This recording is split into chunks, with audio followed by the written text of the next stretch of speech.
Good morning students. मैं Surendra Singh SIC के online class में आप सभी का स्वागत है। मैं आज आप सभी लोगों को समृद्ध संख्या के बारे में बताना चाहूँगा। समृद्ध संख्या का मापांक कैसे ज्ञात करते हैं, समृद्ध संख्या का पूर्णांक कैसे ज्ञात करते हैं, समृद्ध संख्या को ध्रुवीय रूप में कैसे लिखते हैं, इन सबों के बारे में आज हम चर्चा करेंगे। सबसे पहले हम ये बताना चाहेंगे कि जैसे सपोज कर लीजिए कि x square plus 1 equal to 0 दिया हुआ है, कोई समीकरण है, द्विघात समीकरण। यहाँ से यदि x की वैल्यू हम निकालना चाहें तो x स्क्वायर इक्वल टू -1 प्राप्त होता है और x equal to under root -1 प्राप्त होता है। इसी अंडर रूट -1 को i से हम निरूपित करते हैं और इसका जब हम वर्ग करते हैं तो i स्क्वायर इक्वल टू -1 होता है। ये i स्क्वायर इक्वल टू -1 एक फार्मूला बन जाता है और z equal to a plus i b के रूप में जिन संख्याओं को हम लिखते हैं उसी को हम समृद्ध संख्या कहते हैं। इसमें z equal to a plus i b में a जो है वास्तविक संख्या है और b काल्पनिक संख्या है और इन दोनों का योग ही हमारा समृद्ध संख्या कहलाता है, कॉम्प्लेक्स नंबर कहलाता है। किसी समृद्ध संख्या का संयुग्मी संख्या लिखना हो तो z bar equal to a minus i b उसकी संयुग्मी संख्या होती है। अब हम चर्चा करते हैं प्रश्नावली 5.1 पे। प्रश्नावली 5.1 जैसे 5 वाला दिया हुआ है, 1 से 10 तक की समृद्ध संख्याओं में प्रत्येक को a प्लस आई बी के रूप में व्यक्त कीजिए। पहला क्वेश्चन है 5i इंटू -3/5i को a प्लस आई बी के रूप में लिखना है। तो इसे हम क्या करेंगे, गुणा करेंगे। पहले चिन्ह का गुणा करें, माइनस हो गया, 5 से 5 कैंसिल हो जाएगा, -3i स्क्वायर हो जाएगा और i स्क्वायर इक्वल टू -3 और i स्क्वायर इक्वल टू -1 होता है।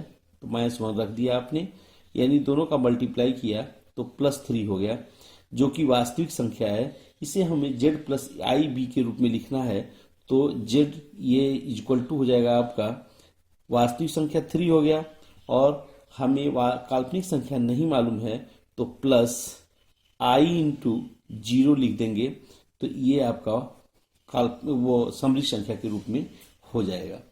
फिर इसी प्रकार से क्वेश्चन नंबर 2 है। 2 में दिया है i to the power 9 plus i to the power 39। i to the power 9 plus i to the power 39 को a प्लस आई बी के रूप में लिखना है।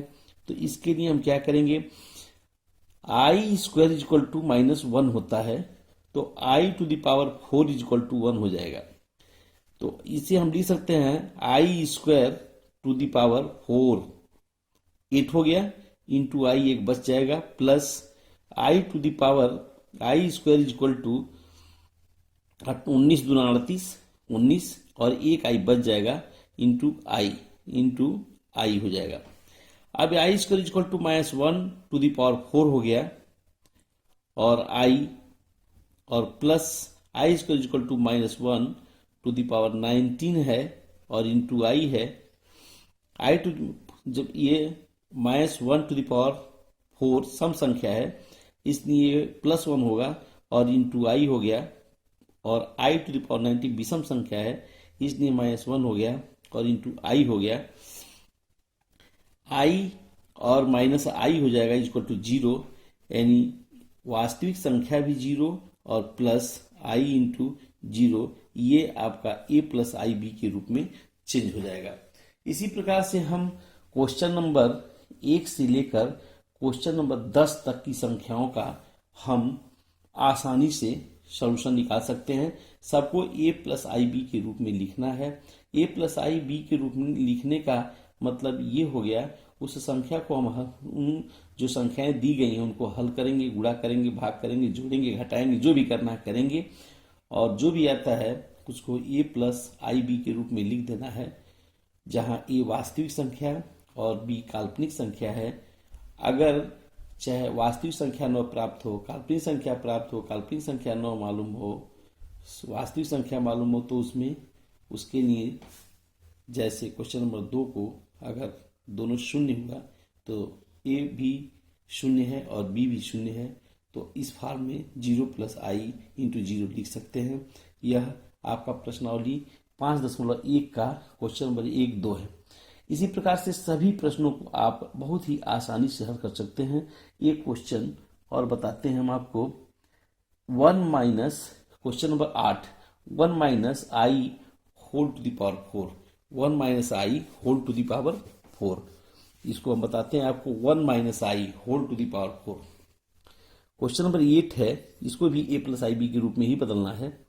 1 minus i whole to the power 4, इसको आप लिख सकते हैं 1 माइनस आई का होल स्क्वायर लिख सकते हैं। अब ए प्लस आई बी के रूप में इसको लिखेंगे ए माइनस बी का होल स्क्वायर, पहली संख्या का वर्ग धन दूसरी संख्या का वर्ग माइनस 2 गुणे पहली संख्या गुणे दूसरी संख्या, इतने का होल स्क्वायर हो जाएगा। अब इसको I square equal to -1, 1 minus 1 minus 2i हो गया का होल स्क्वायर, 1 से 1 कैंसिल, माइनस 2i का होल स्क्वायर हो जाएगा। इस प्रकार से -2 का वर्ग 4 और आई स्क्वायर हो गया। फिर आई स्क्वायर इक्वल टू -1 रख दिया आपने, यानी हो गया 4, -4 आ गया। अब ये जो है ए प्लस आई बी के रूप में इसको लिखना है, तो -4 plus I into 0 A plus i b के रूप में बदल गया। इस तरह से यह क्वेश्चन नंबर 8 भी कंप्लीट हो गया। अब हम चर्चा करेंगे क्वेश्चन नंबर 11 से 13 की समृद्ध संख्याओं में प्रत्येक का गुणात्मक प्रतिलोम ज्ञात कीजिए। गुणात्मक प्रतिलोम के बारे में आप जानते होंगे, पिछले क्लास में आप पढ़े हैं। जब दो संख्याओं को आपस में गुणा करते हैं, उसकी वैल्यू 1 प्राप्त होती है, तो वह गुणात्मक प्रतिलोम कहलाता है। जैसे क्वेश्चन नंबर 11 आपका दिया हुआ है कि 4 माइनस 3i को आप का गुणात्मक प्रतिलोम ज्ञात कीजिए। तो z inverse is equal to 1/z आप बहुत आसानी से लिख सकते हैं, और z की वैल्यू 4 माइनस 3i दिया हुआ है, इसको हर का परिमीकरण कर लीजिए। 1/4 माइनस 3i हर का परिमीकरण करने के लिए हर के जो चिन्ह दिया हुआ उसको बदल के नीचे ऊपर आप क्या करेंगे, गुणा कर देंगे।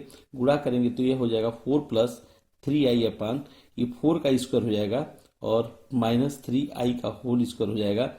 ए स्क्वायर माइनस बी स्क्वायर से 4 प्लस 3i प्राप्त होगा, और 4 चौका 16 माइनस 3 त्रिक 9 आई स्क्वायर हो जाएगा। आई स्क्वायर का मान -1 रख देंगे, 4 प्लस 3i हो गया 16, और आई स्क्वायर इक्वल टू -1 और लिमिट के प्लस 9 हो गया, 16 9 25 हो जाएगा। 4 प्लस 3i अपान 25 निकल जाएगा। ये अलग अलग कर देंगे, 4 अपान 25 प्लस 3i अपान 25 प्राप्त हो जाएगा, जो ए प्लस आई बी के रूप में हो गया। यह गुणात्मक प्रतिलोम उसका हो जाएगा।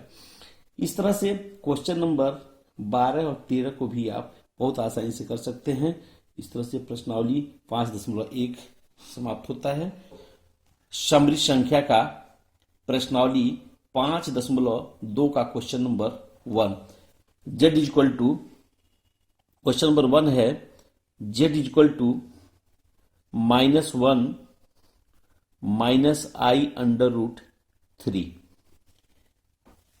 इसका मापांक और कोणांक ज्ञात करना है। तो सबसे पहले जिस समृद्ध संख्या का मापांक ज्ञात करना होता है या कोणांक ज्ञात करना होता है, सबसे पहले उस समृद्ध संख्या का समृद्ध बिंदु लिखते हैं। समृद्ध बिंदु, इस समृद्ध संख्या का समृद्ध बिंदु -1 और माइनस अंडर रूट 3 होगा। अब इसका मापांक ज्ञात करना हो तो मापांक z equal to under root x square plus y square होता है। इस फार्मूले के आधार पर -1 का whole square plus minus under root 3 का whole square is equal to, ये हो जाएगा under root 1 plus 3 is equal to under root 4, square root निकालेंगे 2 प्राप्त होगा। इस तरह से ये समृद्ध संख्या का मापांक आपका ज्ञात हो जाएगा। मापांक आ गया 2।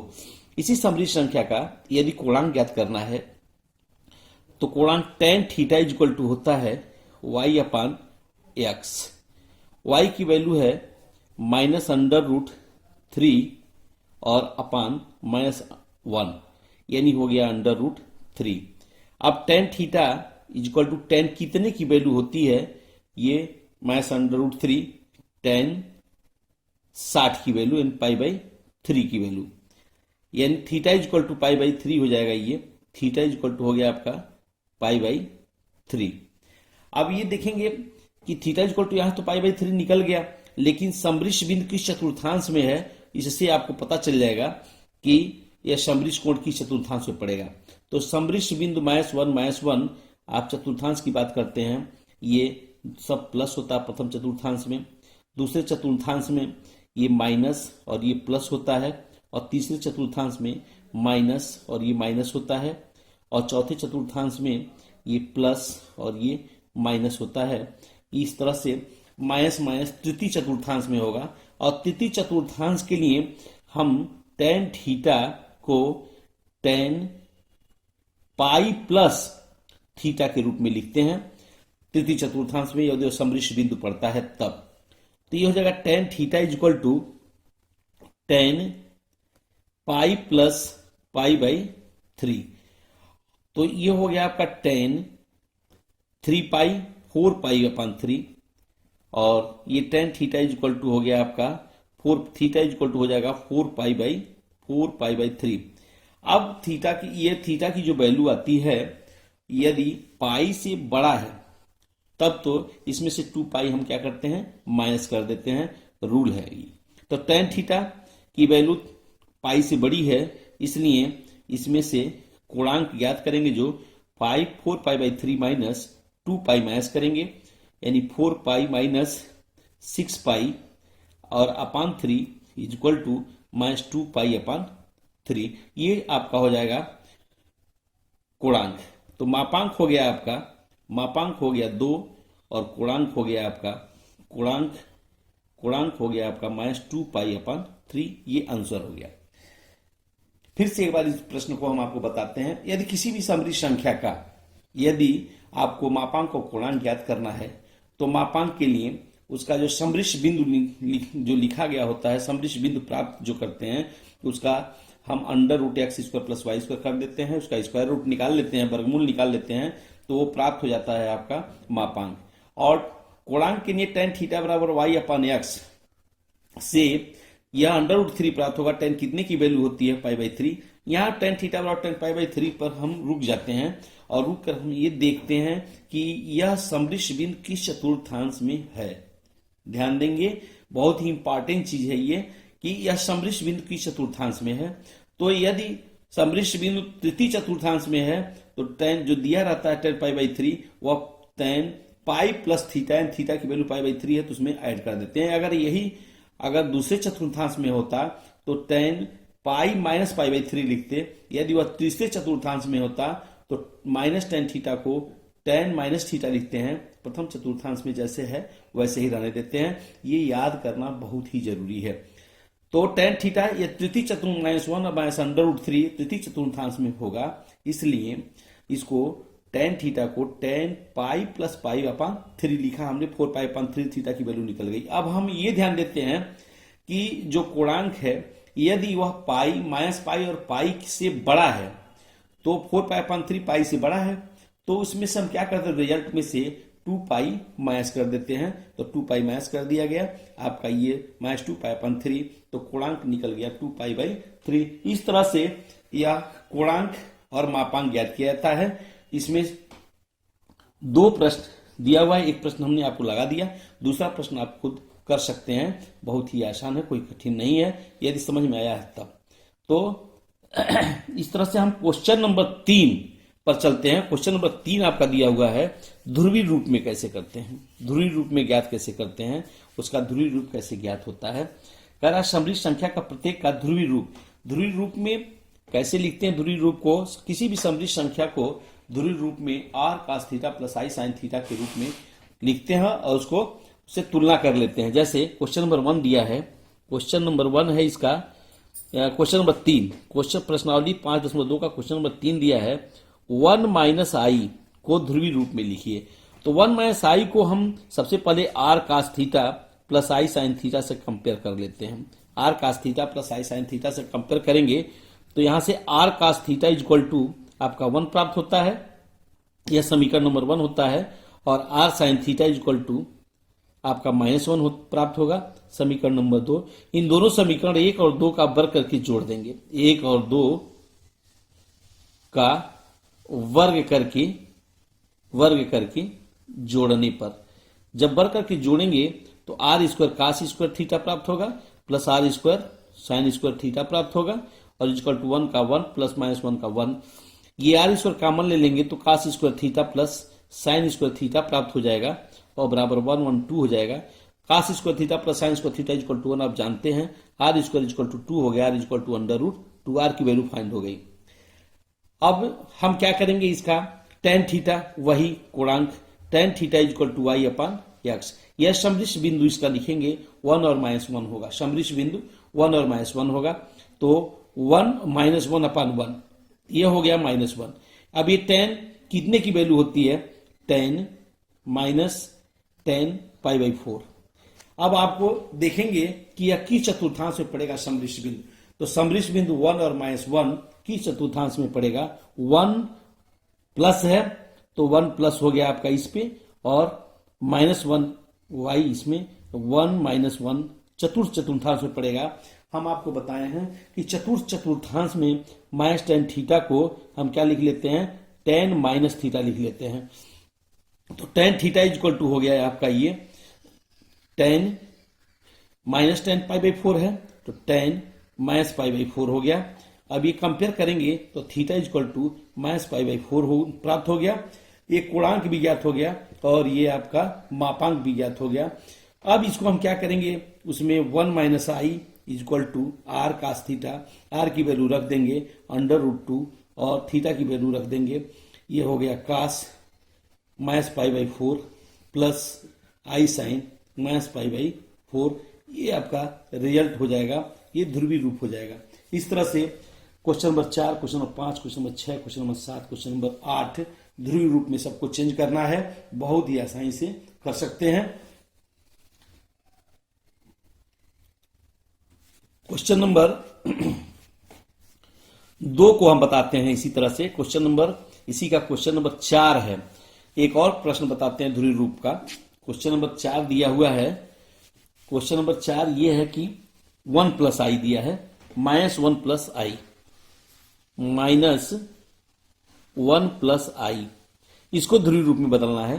तो ये हो जाएगा आर कास थीटा और प्लस आई साइन थीटा से इसको भी हम कंपेयर कर लेंगे और कंपेयर करने के बाद से यानी r cos theta equal to -1 ये समीकरण 1 और r sine theta equal to 1 समीकरण नंबर 2 बर करके जोड़ेंगे, r square cos square theta plus sine square theta equal to 1 plus 1 यानी अंडर रूट 2 ये भी हो जाएगा, ये 2 प्राप्त हो जाएगा। ये क्वेश्चन 2 हो गया यानी r square equal to 2 r equal to under root 2 ये भी प्राप्त हो जाएगा। और टेन थीटा की वैल्यू वही आ जाएगी, फिर tan theta equal to y upon x, यानी वाई की वैल्यू है आपका 1 और -1 equal to -1, 10 minus pi by 4 ये भी हो जाएगा, 10 बराबर -10 pi by 4, -10 theta equal to -10 pi by 4। अब ये किस चतुर्थांश में समृद्ध बिंदु पड़ेगा, -1 और 1, -1 चतुर्थांश जब आप बनाएंगे इसमें प्लस दोनों होता है और इसमें माइनस और ये प्लस, माइनस और प्लस, तो माइनस और प्लस द्वितीय चतुर्थांश में पड़ेगा। और द्वितीय चतुर्थांश में हम आपको बता चुके हैं कि अगर दिया हुआ है जो ये 10 वह -10 को 10 पाई माइनस थीटा के रूप में लिख लेते हैं। तो ये हो जाएगा आपका tan theta is equal to tan pi minus pi by four, यानी pi minus pi by four, tan theta four, 3 pi by four हो गया और टेन थीटा ये निकल जाएगा, therefore theta is equal to 3 pi by four प्राप्त हो जाएगा। यह आपका पूर्णांक निकल गया। अब जो है समृद्ध संख्या ध्रुवीय रूप लिख लेंगे। इसका ध्रुवीय रूप क्या हो जाएगा? ध्रुवीय रूप हो गया -1 plus i is equal to r is equal to √2 और cos theta is equal to 3 pi by four plus I sine 3 pi by four, ये आपका प्राप्त हो जाएगा। ये आपका प्राप्त हो जाएगा ध्रुवीय रूप। इस तरह से यह क्वेश्चन नंबर 4 कंप्लीट होता है। क्वेश्चन नंबर 5, 6, 7 ये आप लगा सकते हैं। सभी प्रश्न का ध्रुवीय रूप ही ज्ञात करना है। इस तरह से प्रश्नावली 5.2 समाप्त होता है। प्रश्नावली 5 समृद्ध संख्या का प्रश्नावली 5.3 का क्वेश्चन नंबर 1, निम्नलिखित समीकरणों में से प्रत्येक को हल कीजिए। जितने भी द्विघात समीकरण दिए गए हैं उन द्विघात समीकरणों को हल करने के लिए, जैसे 10th में आप पढ़े हैं कि x² plus bx plus c बराबर 0 है, तो उसको हम हल करते हैं तो यदि उसका फैक्टर नहीं हो पाता है तो श्रीधराचार्य के फार्मूला जो होता है x equal to minus b plus minus under root b minus 4ac upon 2a, उसी फार्मूले से इसको भी हम हल करेंगे। बस इसमें अंतर यह है कि जो इसको आई के फॉर्म में चेंज कर देंगे, बस वो आपका जो है ये समृद्ध संख्या का सोल्यूशन हो जाएगा। जैसे x³ plus 1 x² plus 3 equal to 0 दिया हुआ है। क्वेश्चन नंबर 1 है x³ plus 3 x² plus 3 equal to 0। इसको लिख सकते हैं आप x² equal to minus under root minus 3, x² equal to minus 3, x equal to आप इसको लिख सकते हैं minus under root minus 3, under root minus 3 लिख सकते हैं। अब हमें फार्मूला ये है, याद है कि i² इक्वल टू -1 होता है, तो इसको आप लिख सकते हैं x equal to under root -1 into under root 3 के फॉर्म में लिख सकते हैं। अब ये आपका हो जाएगा i² इक्वल टू -1, तो i equal to under root -1, ये i अंडर रूट 3 हो जाएगा। इसका सोल्यूशन हो गया क्वेश्चन नंबर 1 का। इसी तरह से क्वेश्चन नंबर 2 है 2x² plus x plus 1। Question number 2 है 2x², question number 2 2x² plus x और प्लस 1 इक्वल टू 0 ये दिया है। इसका सोल्यूशन आपको बताना है। और तो इसको हम क्या करेंगे, ax² plus bx plus c से बराबर 0 से तुलना कर लेंगे। a equal to 2, b equal to 1 और c इक्वल टू भी 1 हो गया। फार्मूला ये होता है x equal to minus b plus minus under root b² minus 4ac और अपान 2a। अगर इन प्रश्नों को इसको समझ लेते हैं तो सभी प्रश्न एक ही हैं। 10 प्रश्न दिया गया, 10 को हल कर सकते हैं। तो बहुत ही इसको सावधानी से देखें कि माइनस बी माइनस 1 हो गया, plus minus under root b², b का मान 1 का स्क्वायर 1 हो गया, -4 और इंटू a 2 है, c जो है 1 है और अपान 2 इंटू a बराबर 2 है। इसको आप लिख सकते हैं -1 प्लस माइनस अंडर रूट 1 और -8 हो गया, 4 दूना 8 और बटे 4। इसको आप लिख सकते हैं -1 प्लस माइनस अंडर रूट -7 हो गया। बस वही प्रश्न नंबर 1 जैसा हो गया, 4 हो गया। इसको आप लिख सकते हैं -1 प्लस माइनस अंडर रूट -1 और अंडर रूट 7 और अपान 4।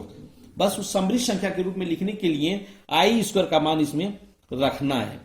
ये हो जाएगा -1 plus minus i² equal to -1, i² equal to -1, therefore i equal to under root -1, तो ये i हो गया, i अंडर रूट 7 और अपान 4। ये हो गया -1 अपान 4 और प्लस माइनस ये हो जाएगा i under root 7 upon 4, a plus i b के रूप में भी हो गया। इस तरह से यह क्वेश्चन नंबर 2 भी समाप्त होता है।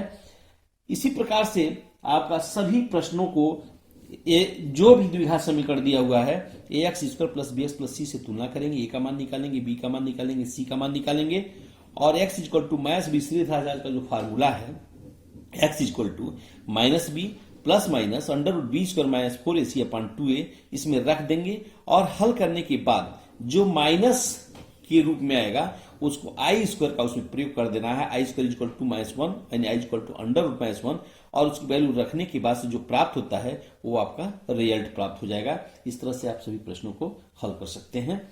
बहुत ही आसान है, ये कक्षा 10 में पढ़ भी चुके हैं। एक प्रश्न और बताते हैं आपको। Question number 3। क्वेश्चन नंबर 3 है x square plus 3x plus 9। X square 3 दिया है, एक्स स्क्वायर प्लस 3x और प्लस 9। यहां भी द्विघात समीकरण से तुलना x square plus bx plus c बराबर 0 से कंपेयर कर लेंगे। a बराबर 1, b बराबर 3 और c बराबर 9 प्राप्त हो गया। x equal to -b plus minus under root b square और -4ac और अपान 2a में रख देंगे। -b 3 plus minus under root b square 9 हो गया। -4 इंटू ए 1 है, c 9 है और अपान 2 इंटू ए 1 है। -3 plus minus under root 9 minus 9 चौका 36 और ये हो जाएगा 2। -3 प्लस माइनस ये बच जाएगा 36 में से 9 चौका 36 9 त्रिक 27 यानी बच जाएगा -27 और बटे 2 और इसको लिख सकते हैं -3 प्लस माइनस ये अंडर रूट -1 और अंडर रूट 27 और अपान 2 ये आई स्क्वायर मान रख देंगे। -3 plus minus i under root 27 3 के 27 3 अंडर रूट 3 लिख सकते हैं और अपान 2 ये आपका रिजल्ट प्राप्त हो जाएगा। इस तरह से आप सभी प्रश्नों को बहुत इजी वे में हल कर सकते हैं क्योंकि सभी प्रश्न एक ही जैसा है। तो आपसे इस प्रश्नों को हल करेंगे और जो भी प्रश्न न आए हमसे आप पूछ सकते हैं। इस तरह से यह भी प्रश्नावली